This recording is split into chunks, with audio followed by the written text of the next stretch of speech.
Hi, my name's Lyndal Roper, and I'd like to tell you about some research that I'm doing at the moment, which is on the German Peasants' War of 1524 to 5. It's an extraordinary event. It's probably the biggest uprising in Western Europe before the French Revolution, and it encompasses vast parts of Germany and beyond. And it happens during the Reformation. I'd written a biography of Martin Luther, but I never felt I really understood his role in the German Peasants' War, and so I was drawn to work on it. And it is a fascinating event, and it's also one with a very significant and divided historiography.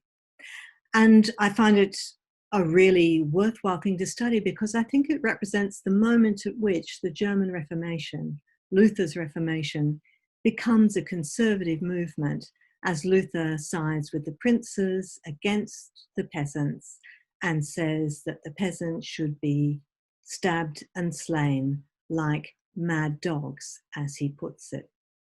So let me show you a bit about this. I want, first of all, to give you a sense of just how big the area is that it covers. And you can see here that it covers a vast swathe of Germany. And here you can see Frankenhausen, which is a place where one of the most significant battles of the Peasants' War took place. And it comes right down this area. It extends even into parts of Switzerland and of Italy and comes around here to Austria. One of the areas which isn't touched by it, interestingly enough, is Bavaria. I said it had a deeply divided historiography, and it does.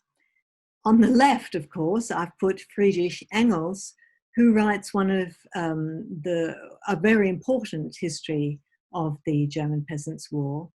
He sees it, of course, as an example of class struggle. And on the right, I've put a picture of Günther Franz, who is responsible for collecting a great deal of the source material about the Peasants' War, and who wrote on the Peasants' War before the Second World War, and was a convinced Nazi who took over the professorship of history at the University of Strasbourg while it was under occupation. So you could hardly have a more divided historiography. And its legacy, even today, is very divided and really encapsulates a lot of the differences between the former East Germany and West Germany. So on the left, you can see a stamp commemorating Thomas Müntzer, who was a theologian and the leader of the peasants at the Battle of Frankenhausen, one amongst many leaders, but who the East Germans celebrated as their hero and the hero of the Reformation. And on the right, a stamp commemorating Martin Luther in the now united Germany. And Luther was, of course, the figure who the West Germans celebrated. So I just want to talk about three things that I happen to be working on at the moment. So the first thing is about images of peasants in early printed pamphlets. And of course, the printing press is a really important new means of technology that affects also the Peasants' War, because that's a way that the peasants are able to circulate their 12 demands. But before the Peasant War begins, what you see is on many pamphlets which support the Reformation, you see positive images of peasants. And I think this is very interesting. And you see the peasant represented as an individual. There he is with his trusty peasant boots. He is standing in a preaching pose. He's gesticulating and teaching, and he wears the peasant hat. And here you can see another very similar image, again with the boots, the preaching stance, the hat, and also in his hand, a rosary. And I'm particularly fond of this one, which I think is just a beautiful image. Here you see the peasant. It's clearly based on those earlier two. The peasant is teaching. He wears this wonderful hat and he has these boots and he holds a flail, which is the symbol of, it's his tool of work. And I'm really fascinated by the boots and the hats. The boots were a symbol of peasant revolt, and that goes back quite a long way. And the hats are also interesting because when peasants came to surrender, I've noticed that very often it's their hats that they take off and raise in the air to indicate that they're surrendering. So that's one thing I'm interested in. Another that I'm interested in is what the peasants actually did during the Peasants' War. And it just so happens that we have the most remarkable visual chronicle, which was produced by the Abbey of Weissenau, and which depicted what happened there. Because one of the things that is very striking about the Peasants' War is that what the peasants attack are convents and monasteries. And I think this is a little bit counterintuitive for people who are familiar with English history, where during the Reformation, what you see is a lot of defense of monasteries and convents and a sense that their charity is really important to ordinary people. Not so in this case. It's the convents and monasteries, which are very rich, that are one of the chief objects that the peasants attack. And this wonderful visual chronicle produced from Weissenau gives you a sense of just how their worlds were turned upside down and just the range of ways in which peasants attacked monasteries. And so as you can see this a bit clearer, I'm going to hone in on particular bits of this illustration, and it's part of a book which includes a series of illustrations of the events. So here we have peasants fishing the monastic ponds dry. And what they did was to fish the ponds and take out all the fish so that there were none left for the monks. Why should they have been so worked up about fish? Well, the reason, I think, is that the monks' ponds and their special fish represented all that peasants found so unfair about the way in which monks could have special food at Lent. They could eat these fabulous fish, which peasants could not eat because they were not allowed to fish the waters. And you see it time and again, it's the ponds that the peasants go for.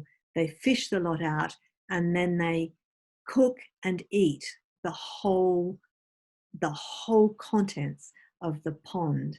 And in a group where you have hundreds and hundreds of people doing this, you need to feed them. Here we can see one of the things that, well, was literally turning upside down. Here is the peasant who decided that he was going to be abbot. So he's come into the monk's own refectory, and the peasants are booting out the monks. There they are, and you can see the monks are looking quite upset about this. And they took over, with the peasant acting as abbot, turning the world upside down and kicking out the monks and taking all their food. You can see here another peasant who's perhaps gone a little too far with enjoying the drink.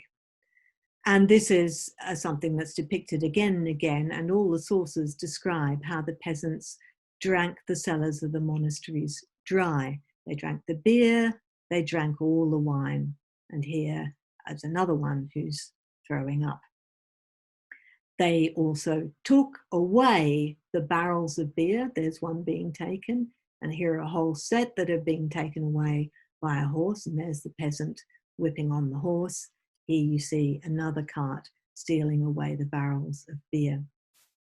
And they engaged in violence, and the chronicler here has painted in a quite wonderfully lurid way the blood from the wounds.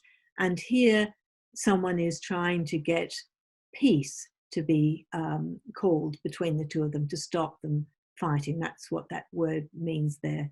Fried, he's saying stop. Peace should be held. The third thing that I've been thinking about quite a bit is about the experience of battle. The peasants were not armed as well as the lords. They weren't trained soldiers. They didn't know how to make a formation and hold it against the onslaught of an enemy, and they didn't have cavalry. And at Frankenhausen, under the leadership of Thomas Münzer, the theologian and preacher, they were slaughtered in great numbers.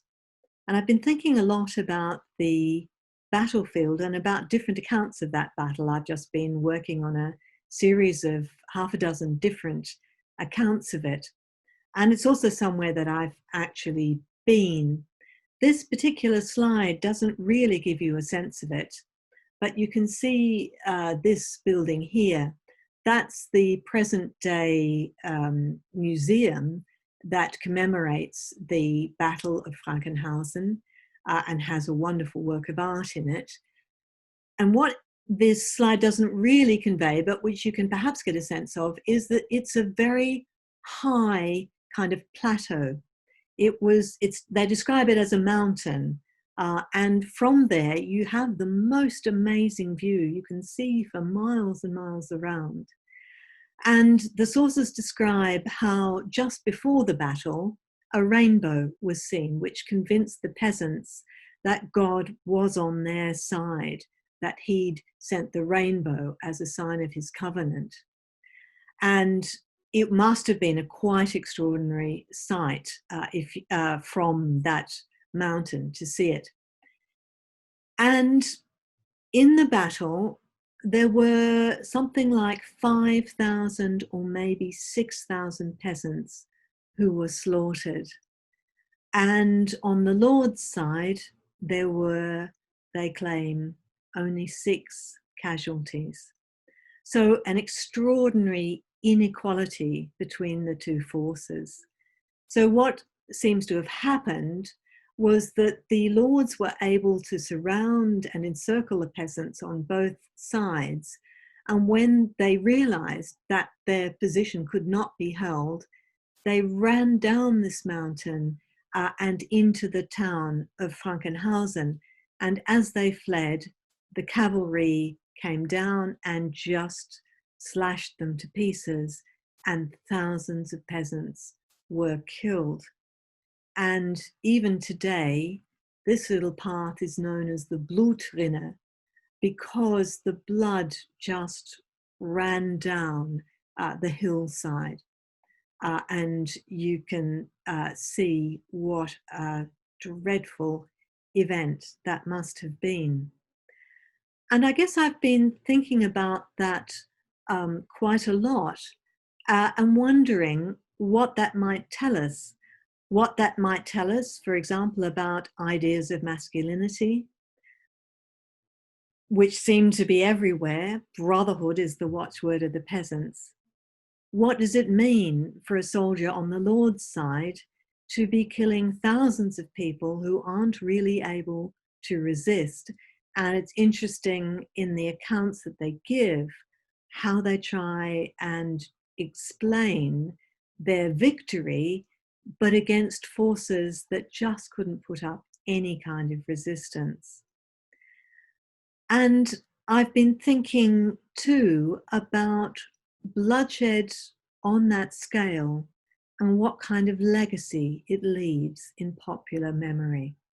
And one of the other things I've been thinking about is how these same areas are also areas where religious dissidence takes hold. They're strongholds of Anabaptism in later years. And I think that it's worth thinking about the legacy of trauma that an experience of mass slaughter like this leaves, not only on the side of the peasants, but also on the side of the lords. And one of the things that I just noticed today on an account of the war that I was reading was someone who describes how in the days after, they had to actually bury the bodies of 5,000 peasants, and how as they went down the mountain, they kept finding more and more bodies, and also people who were still half alive, and how many of the peasants, if they got into the town, had hidden in the canals that ran through the town and that were covered over, so that they were caught in those canals or sewers. So that's where I'll stop. I'm hoping to have this book complete so that it will be there when we come to celebrate the 500th anniversary of the German Peasants' War. And I think that that will lead to a lot of very interesting discussion in Germany today. And it won't just be discussion of the past, but it will also be discussion of the differences between the former East Germany and Germany, West Germany, and how those differences can be bridged and overcome, but how different historical traditions and different ways of remembering are still very, very important.